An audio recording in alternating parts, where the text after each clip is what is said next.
The other day, my friend asked me to compete at my school's K-pop dance competition in Monster High cosplay. My immediate response to this was, that's a little cringe. I mean, does anyone else feel like it's become embarrassing to do or like things nowadays? Talking has become yapping, doing anything is side-eye or it's not that deep, and it's led to us all becoming, simply put, incredibly boring. That he took a skateboarding class as an adult.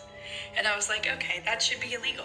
Like, what are your hobbies? I don't know, texting? And as I've gotten older, I've gotten better at hiding my cringe interests. My anime fan art no longer sees the light of day, I haven't touched my tab shoe since high school, I now quietly enjoy musical theater, and why should my K-pop phase be any different? I could just enjoy it quietly in shame, like a happy person. I mean, did my friend really expect me to subject myself to the cringe of putting on a Monster High cosplay and K-pop dance in front of my— if this was a sitcom, this would be the part where it cuts to me doing exactly that. Yes, I did the dance, and to understand why, please join me on a journey as we answer the age-old question, fellas, is it cringe to have a personality?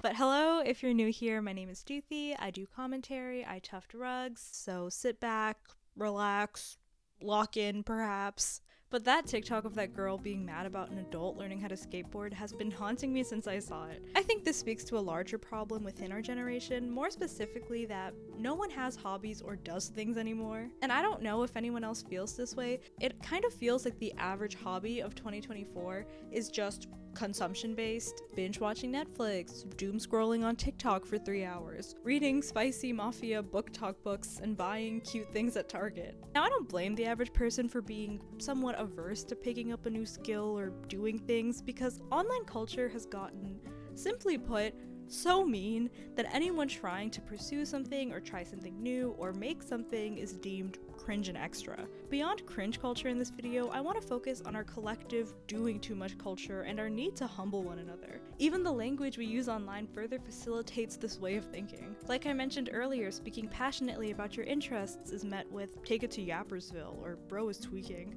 Comments like "it's not that deep, the world kept spinning." Even the weaponization of the nerd emoji, which I know sounds like a stretch, but I feel like we have this need to subtly find ways to embarrass and bully people who actually have things they want to say. Like, high school is a microcosm for society, and we've literally made it the norm again to just call people nerds to bully them. And I'm also well aware that complaining about the nerd emoji is giving— I'm competing against this horrible emoji. And I'm guilty of this too. In my videos, I use the nerd emoji and refer to myself as a yapper to shield myself from criticism. And if we fall into the habit of constantly referring to ourselves as nerds or yapsters, or using ironic voices when talking about something you're passionate about, we almost start to preemptively stop ourselves from being outwardly passionate or thinking deeper about things and just doing stuff and expressing yourself. Again, I'm using this ironic voice because it feels cringe to say that. Matt Lawrence had a really interesting video on this topic, and he explained that Gen Z has this growing aversion to passion and knowledge. Like, being too into something or too excited about something is seen as doing too much. Like, it might be more socially acceptable to casually like theater, for example, but it starts to become more and more socially unacceptable the more into it you are. Now, I'm gonna bring up a YouTuber that I seldom mention on this channel. Strap in, ladies and gentlemen. Anthro had this video on how to like anime and be normal about it, and in the video he had a spectrum of what a normal anime fan was. And Curtis Connor also made a similar spectrum for Disney adults, where he explained if you watch a Disney movie or two, you're still in the fine, chill category, but once you start getting tattoos and going to the parks, it's no longer the socially acceptable amount of liking something. And of course, this begs the question, what does it mean to like something a normal amount? And should we always have to? And this question has been somewhat haunting me and is part of the reason I'm hesitant to join my school's K-pop dance club. Because at what point do I veer away from being someone who just casually enjoys K-pop to a cringe fanatic? A barrier I probably passed a long time ago when I threw a parasocial birthday party for Mark Lee in broad daylight, but I imagine the spectrum for a K-pop fan looks something like this, with someone who doesn't know anything about K-pop on the extreme left, someone who casually listens to the songs in the middle, but what lies on the right of this diagram? The zone of the overzealous. At what point do you cross that barrier into the doing too much category? Is it hanging up posters, collecting photo cards, learning the dances? And even if I was in this fanatic zone of doing too much, I could be a fanatic in silence and shame. again, like a happy person. I also feel like this doing too much trend leaves people hesitant to do things now and fear of being cringe in the future. Every year I feel like some variation of this trend comes out where people are thankful that they never had embarrassing or cringy phases in their past. No theater phase, they never tried learning Japanese because they liked anime. And I feel like we're collectively becoming so scared and ashamed of having a personality and doing and liking things in our past. While trying to maintain this false air of no one cares, everyone's chill, nonchalance, Gen Z has ironically become the most chalant-ass generation to exist. Like, we want to uphold this performative and chill vibe, so we stop ourselves and shame others from being passionate or trying. And it sucks because I think the hobby is born from two things: liking something a lot and wanting to do something about it. My Hamilton phase led to my theater career, my anime phase led me to draw more in high school, some pieces better than others. And I'm sure you guys have noticed that people who are into K-pop, they sure like to dance to K-pop. But we're creating a culture where both of those things, liking something a lot and wanting to do something, are discouraged. Like, this girl on TikTok tried starting her own K-pop entertainment company, and she was immediately shut down and met with a swarm of hate, calling her delusional and cringe and doing too much. I'm sure you all have heard the crabs in a bucket metaphor, but if you haven't, essentially when crabs are in a bucket and one crab tries to escape, the other crabs will pull it back down for genuinely no reason or gain to themselves. Doothy, try making a video that isn't a convoluted metaphor for cringe challenge, go level impossible. But our need to humble each other or drag other crabs back into the bucket, so to speak, is something I think we do to uphold that status quo of being chill and detached. When someone tries to escape the bucket by showing a deep passion, being overly authentic or ambitious, it's met with humbling. And if all the crabs in the bucket, again, this is a metaphor for society, stick with me please.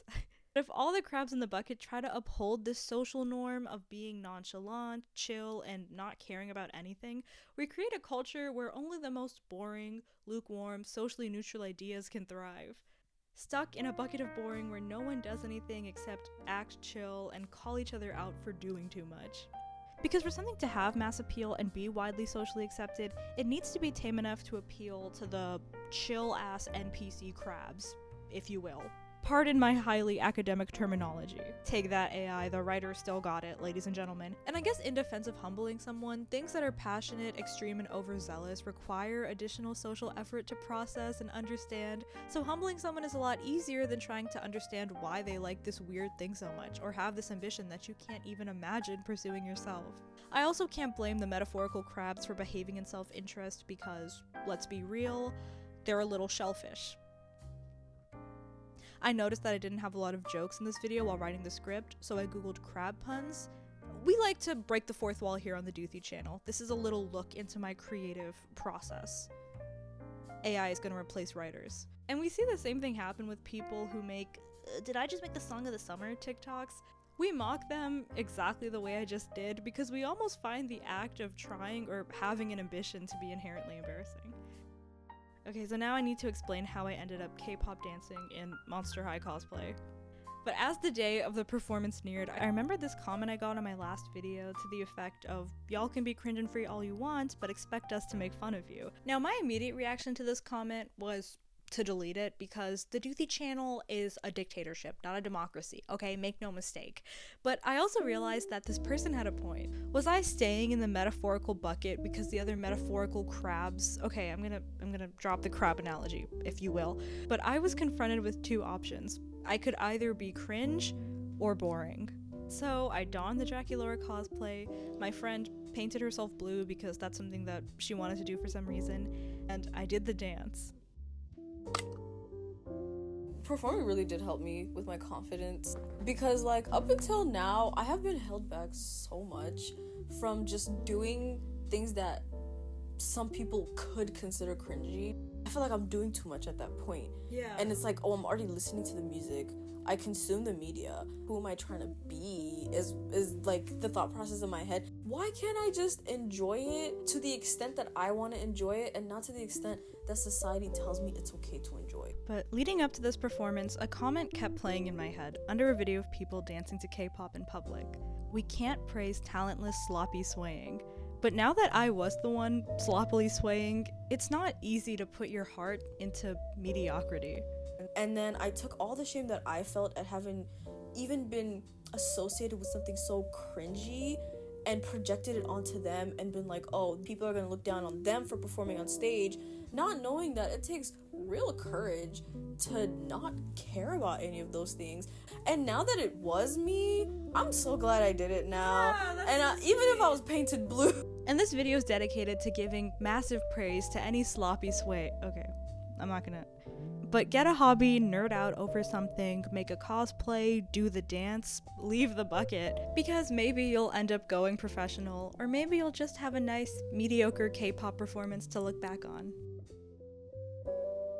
My last video kind of popped off, to be frank, and I was rushing to make a part 2 and talk about other TikTok creators, but the day the Doothy channel turns into a TikTok drama channel is the day you guys have permission to take it out back with a rock.